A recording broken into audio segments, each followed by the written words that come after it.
Coach Valley Sports. Coach, I know you had contributions from everywhere tonight, but specifically with Evan in the second half and in that fourth quarter, what can you say about how he performed as a 20-year-old rookie? Excuse me. He understands the moment, and it's that simple. The conversation we had about the sense of urgency and the importance of these final 16 games, he took it to heart. And then he's got the skill on top of it to impact winning. And I mean, he was phenomenal. Isaac Okoro was incredibly aggressive from the offensive end to the defensive end. What did you see switch in him? I mean, I don't think it's a switch. I think it's who he is, maybe more attack-minded offensively, because, again, he understands, and it's great to see, like, these young guys understanding the moment that's in front of them and what's necessary for them to do. And we talked about it before the game, like, we're not asking anybody to be anybody else. We need you to be the best version of yourself. And Isaac being aggressive is the best version of himself and getting to the free throw line and making his free throws. And then we all know what he does defensively every single night. Marlon, right now, our Akron Beacon Journal. Did you get a sense that they're figuring out how to play without Jared? It seemed like because so many people were involved and they did rise to the moment. But I mean, just the ball movement and everyone doing, a lot of different things. Yeah, I mean, it's, we obviously, miss what Jarrett brings. But then other guys have to figure out how they can have their impact with him gone. And, our pick and roll is different when Jarrett's on the floor.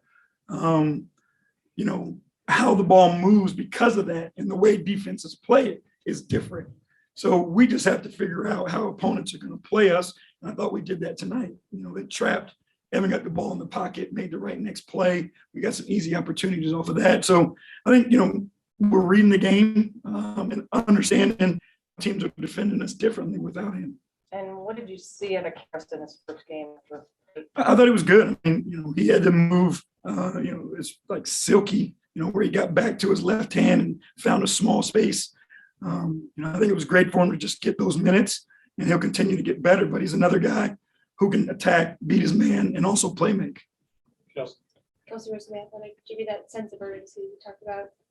Did you see that specifically in the overtime period, understanding that and the importance of where the game was going at that point? Yeah, I think as a collective, yes. From certain individuals, I saw it all night.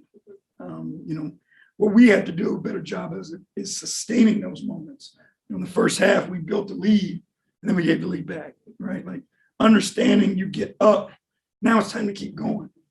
I think that's where we've got to continue to improve and continue to get better. Obviously, Evan was one of those, like you said earlier, but who else was, who stood out to you understanding the moment? I mean, I thought Darius, again, was phenomenal. How gritty Isaac was. Lowry gritted it out, played a ton of minutes, like had some key rebounds when we needed. And, Dylan also came in with some big rebounds and some loose balls for us too. So I thought the group, collectively, we had our moments. We just got to figure out how to do it for the 48 as a whole. Thank you. Ashley Bastock, Cleveland.com. JB, we talked about Evan's offense, but, defensively, to start that overtime, he gets that huge block. Just the fact, we talk about his awareness so much, but the fact that he has that defensive mindset, how much does that contribute to like this X factor he has as a rookie? I mean, he can change a game, he is elite with his timing and quickness and ability to read guys when they leave their feet and block shots without fouling. And it makes it extremely difficult for guys when they go in there. They're just throwing up Hail Marys because they can't see the rim. He's covering them up. And then we just got to do, continue to protect him when he goes to protect others. And then I know in overtime, you guys had those 2 early turnovers, I think, within the first 90 seconds or so. But Lowry, I think, was the one who got the defensive rebounds both times. I guess just what does that say about him, that he's the type of player that is going to go on the other end and make those plays and do that grunt work and clean things up? Yeah, I mean, it's, again, whatever it takes. And he used the word today, about desperation and playing with that type of urgency. And he knew what we needed. And the defensive rebounds were going to be huge for us tonight against a team that's a good offensive rebounding team. So especially trying to close games out, and he went out and closed it out for us. Did you guys come, Coach, wondering who got the chain tonight? Larry Markin. Larry got it. Yeah. And I guess just ask about a single play, but you talk about the block Brandon Goodwin had. I mean, it was a hell of a play, and that's what we talk about, like guys coming in and figuring out how they can contribute and how they can help. I mean, that is a momentum changing play. That's a spark that lifts everybody, the crowd, the individuals, the guys, the team, like the spirits lift when he made that play. And then the last thing is how do you see maybe Evan's time at center playing in the middle, helping him moving forward?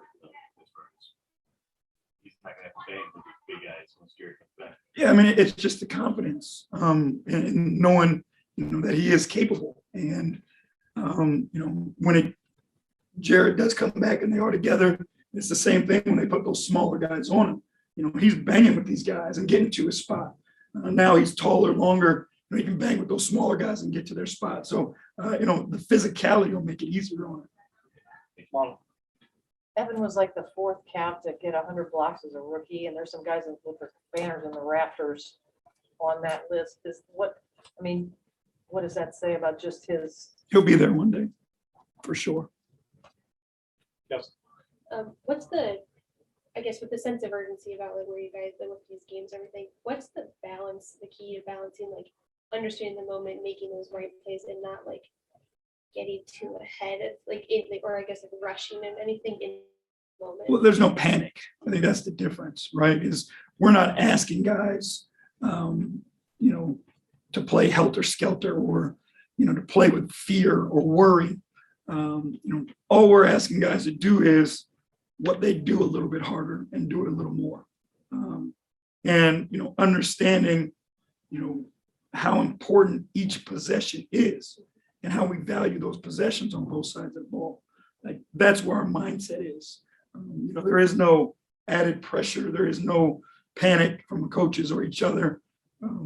It's how can we do what we do better? And how do we do that in more possessions than not? Last one. I know you use the word silky, I guess, to describe Karras, but that adjective kind of also reminds me when Evan hits those little hook shots in the lane. How have you seen him develop that move? And just like from a coach's perspective, how hard is it to guard when a guy that size can hit that shot? Well, you can't block it. So basically, it comes down to make or miss. And what Evan is working on, you see him improving it, is finishing through contact. They allow those big guys to beat him up. And what Evan is figuring out is how to play strong, how to play through it, and still get to his spot and get to his shot.